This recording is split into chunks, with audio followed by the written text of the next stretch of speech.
Shalom, kebenaran hari ini tanggal 13 Agustus 2024 bertema habis-habisan untuk Tuhan. Kesetiaan kita kepada Tuhan akan ditandai dengan kerinduan bertemu muka dengan Tuhan Yesus. Sedikit sekali orang yang sungguh-sungguh merindukan bertemu dengan Tuhan. Kadang-kadang kita sendiri juga kurang, bahkan tidak merindukan bertemu muka dengan Tuhan Yesus. Mengapa? Karena kita belum habis-habisan untuk Dia. Bagaimana kita bisa habis-habisan dengan Tuhan? Bisa selesai dengan diri sendiri, sehingga kita merindukan Tuhan. Yaitu, kalau kita mengenakan Tuhan dalam hidup kita. Di sini kita harus benar-benar mematikan semua unsur manusia lama dan keduniawian kita. Pasti Roh Kudus menolong kita. Seberapa kita telah benar-benar mengenakan Tuhan Yesus di dalam hidup kita ini. Roh Kudus pasti menolong kita kalau ada bagian di dalam hidup yang masih kita pegang, genggam, lestarikan, sisakan, sehingga kita tidak bisa mengenakan hidupnya. Di dalam Kolose pasal 3 ayat yang keempat dikatakan, apabila Kristus yang adalah hidup kita menyatakan diri kelak, kamu pun akan menyatakan diri bersama dengan Dia dalam kemuliaan. Kita adalah manusia dengan segala jiwa yang kita miliki. Dan kalau jujur, harus kita akui bahwa seringkali kita kurang mengenakan Yesus dalam hidup kita. Tidak merindukan bertemu Dia dan kurang merindukan Dia. Kalau kita meninggal, tentu kita berharap tidak masuk neraka. Kita tentu ingin masuk surga dan bertemu Tuhan. Tapi tidak merindukan Tuhan.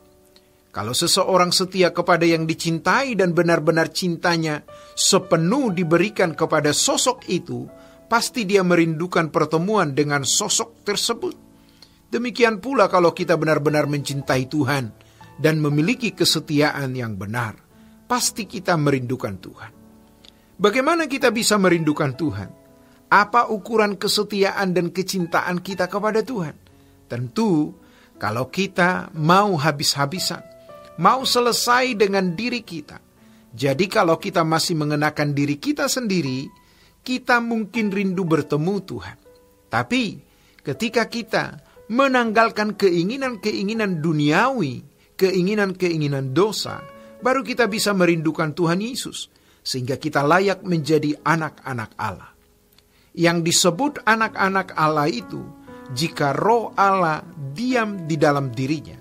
Roh Allah diam di dalam diri kita bukan hanya dalam arti pribadi roh, melainkan gairahnya, spiritnya, pikirannya, dan perasaannya.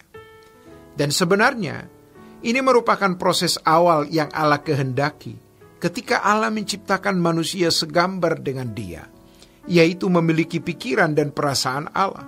Lalu manusia bisa serupa dengan Allah, seirama, seiring, karena punya spirit yang sama. Dan itu prosesnya panjang dan berat. Bagaimana kita bisa sinkron dengan Roh Allah? Kita punya refleks dosa luar biasa tingginya, refleks sombong, tidak tulus, genit, emosional, temperamental, dan lain-lain. Sekarang menjadi refleks kudus sampai tidak bisa berbuat dosa. Kalau kita habis-habisan, baru berlaku firman yang mengatakan, namun aku hidup, tetapi bukan lagi aku sendiri yang hidup, melainkan Kristus yang hidup di dalam aku. Galatia pasal yang kedua ayat 20 bagian A. Kalau dulu orang diurapi dengan minyak, sekarang kita diurapi dengan Roh Kudus. Ia membaptis dengan Roh Kudus, bukan minyak.